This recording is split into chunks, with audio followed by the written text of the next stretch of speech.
夏天手揉杂粮馒头也能很简单，杂粮揉到什么状态，新手怎么去判断？保姆级教程。这个视频从比例、和面到发酵，新手也能一看就会，松软不辣不噎，杂粮也能很好吃。大家好，我是张山琪。杂粮馒头的黄金比例是50%的杂粮，50%的白面。这50%的杂粮你可以都是黑全麦，但是那吃起来就没有什么特别的了。跟大伙分享怎么去掺这种无筋的杂粮，例如荞麦、山药、红豆、绿豆，但是这些的参与量呢，只能是占整体重量的10%，多了这个馒头吃起来口感就不行了。因为这些杂粮豆类是没有面筋蛋白的，加这类的杂粮它会拉低你的这个面团筋性，筋性低了吃起来口感就差。绿豆我建议放，吃起来它特别甜，豆香十足，反正咱天津娃娃肯定爱吃，有股子这个煎饼果子的味儿。这个比例的水量呢，2斤面放520克的冰水，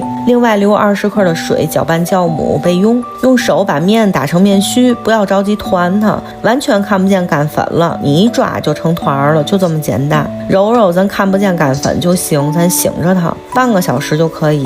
半小时以后呢，这个面团就很细腻了。后置酵母在夏天做馒头是特别好的一个方法，有效的延缓发酵时间，给你充足的时间让面团去形成面筋，这样出来的馒头就很光滑暄软，杂粮它也是软的。杂粮的面团呢，这里有个大伙需要注意的点，就是不能揉很久，因为杂粮含量高，麦麸呢跟这种豆皮类的会割断面筋，你揉多了反而面团会粗糙，会粘手，也就是咱日常说的你给它揉泄了揉过了。揉它的时间呢是揉白面馒头的2/3时间就完全够了，比如你白面揉6-7分钟，你揉它也就需要4-5分钟就好了。2斤面团我这一共就只揉了4分钟就很光滑了，揉好了来一点点手粉，不用多，我这就多了。再用擀面杖给它擀开，叠2次，这样可以擀出大气泡，卷起来，然后咱分割成你想要的大小，打点手粉给它揉圆就行了。